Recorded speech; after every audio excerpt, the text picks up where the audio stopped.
Keep it going for Mesna,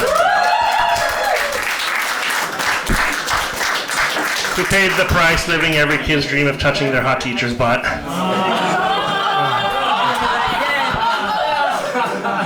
Next up, we have an incredible storyteller.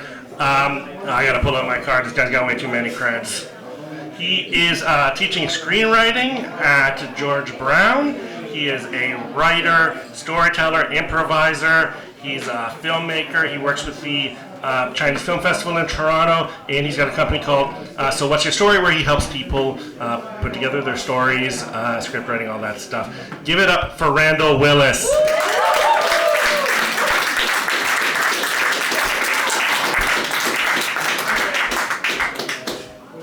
Doesn't look very high, but at my age, I wanted to make sure this didn't become a news story.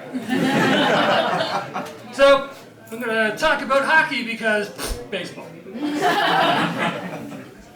I think we can all agree, those of us who know, hockey is a violent sport. Think about your average NHL game at any given moment. There are 10 hulking humans on there, 200, 225 pounds each, hurtling themselves across the ice surface, trying to bash into other people while wearing razor blades on their feet. And when they're not trying to kill each other through body checks, they've got these large wooden and composite clubs that they're beating the freaking daylights out of their opponents. And every now and again, even smacking a frozen disc of rubber at about 150 kilometers an hour, right? Average rink has nets around the ends of the ice because they were killing fans, right? And on average, I looked this up, on average, every game, at least one fan is seriously injured by a puck that goes into the crowd, right? Hockey is a violent sport. But in the parking lot, so my buddy Derek, who can vouch for me because he's sitting in the corner, or he can tell you all this is horseshit. My buddy Derek and I were leaving the Coca-Cola Coliseum, heading towards Liberty Village, where we were going to go get a drink to celebrate the beloved Toronto Marlies crushing the Belleville Senators in yet another wonderful hockey game. We're walking along and we're basically of an age. And so we're basically just complaining to each other about how much getting older sucks. And that's aggravated by the fact that we're walking behind 5, 6, 20-something guys who are horsing around like the young studs that they are, right? So at some point I turned to Derek. I no longer remember why. I turned to Derek, and there's a motion, a sudden motion in front of me. And I am flying. It's amazing. All my earthly cares are gone, much like the oxygen in my lungs at this point. But then those cares inevitably come back as I hurtle back first, and then eventually skull into the pavement of the roadway.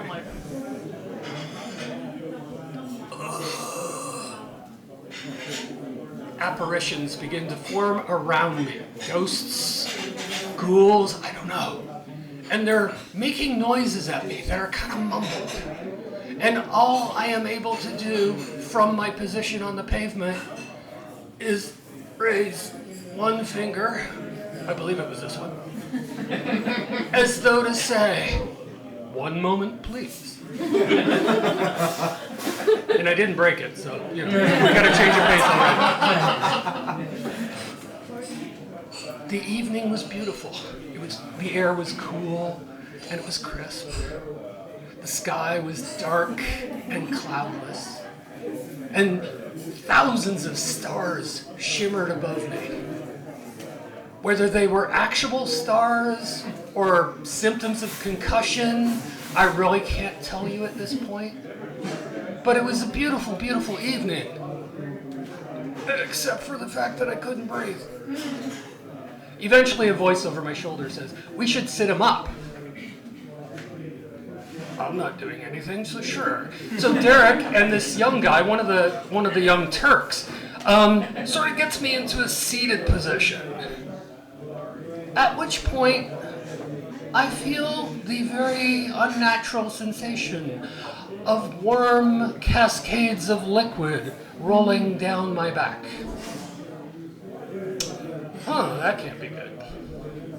Somebody, I don't know who, takes my ball cap, my white ball cap, and tosses it into my lap. It shimmers and glistens with crimson carnage. Yeah, that's definitely not good. Suddenly, off to the sidewalk. Oh man, we're so sorry. Oh, it was an accident. Are you okay? Oh my God, what's going on? How is it going to be okay? The guys were panicked. I still don't know what happened. My buddy Derek always wanted to defend me. It was like, you guys have got to be fucking careful. You know, you're fucking assholes. You know, a bunch of this and that and the other thing. And eventually his Scottish accent gets so bad that nobody knows what he's talking about. Derek, take pictures. I can't see what's going on. I want to know what's going on. I'm a nerd. I'm a photography nerd, I'm a science and medicine nerd, I'm a screenwriter nerd, but the medicine part was what was fascinating me. Because I have this bizarre trait of no matter what is going wrong with my body, I want to kind of experience it and sense it. So the fact that I couldn't see this geyser that was erupting from the back of my head was really irritating. I have other horror stories, but that's for a different night. And so Derek starts taking pictures. And the guy that helped me out leans over my shoulder. He's like, it's okay, I'm a medical resident at McMaster. Okay, if you're gonna get your ass kicked by someone, pick a medical resident from a hospital.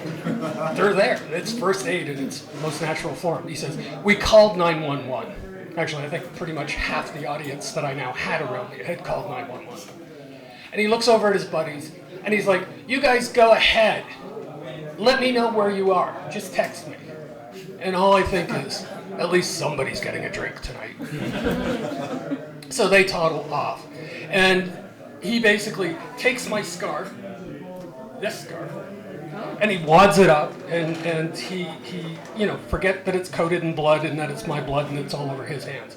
And he puts it on the back of my head and he says, hold this. And so I'm like, the liquid is still rushing down my back. So I don't know how effective this is at this point.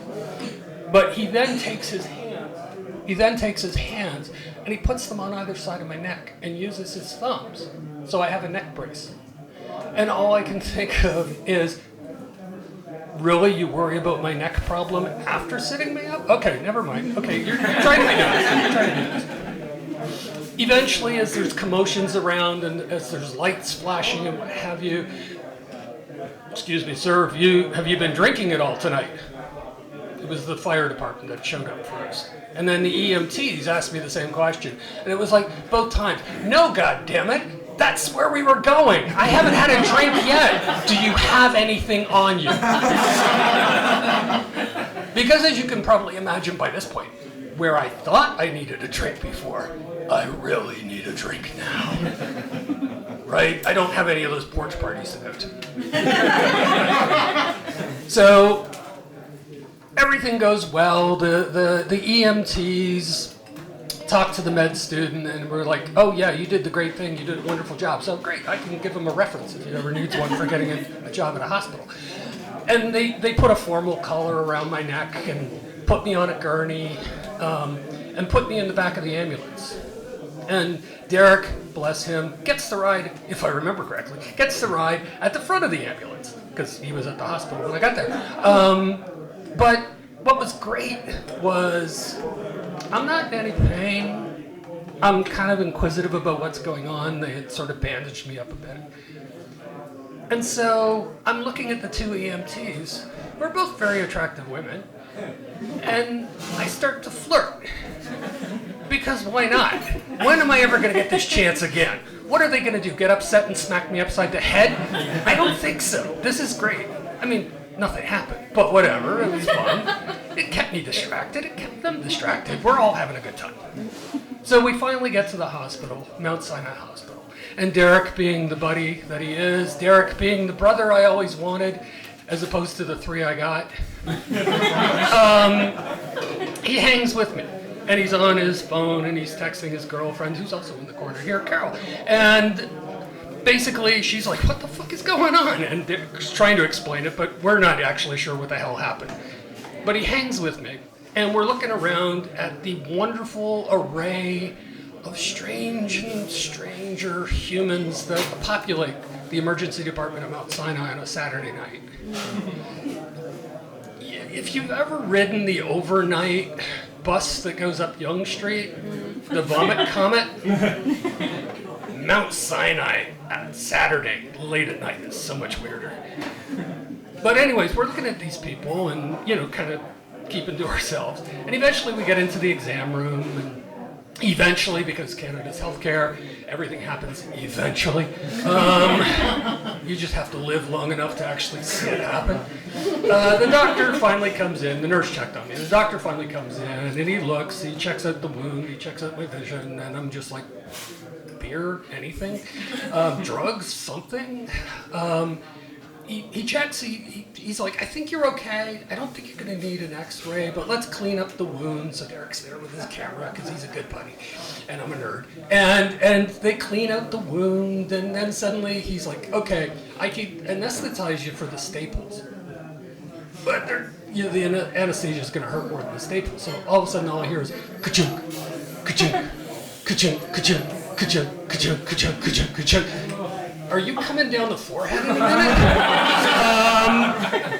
12 staples across the back of my head.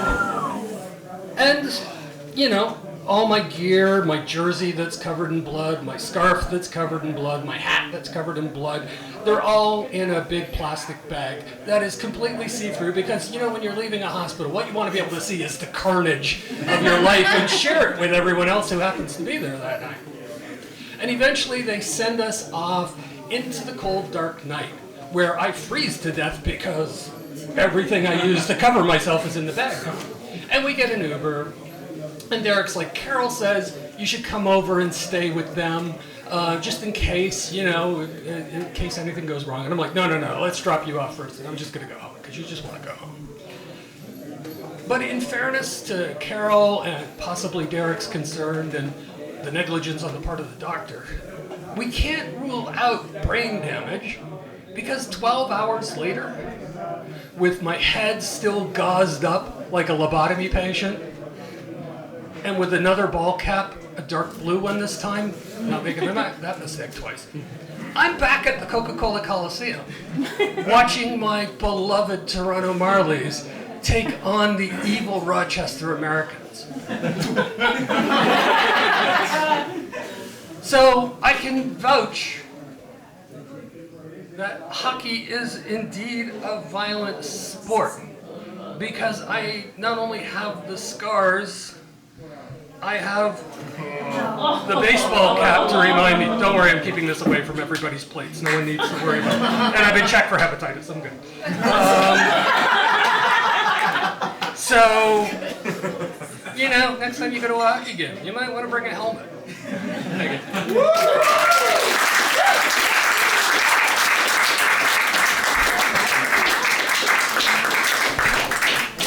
Are you even really a fan of sports if you haven't been roughed up by some hooligans?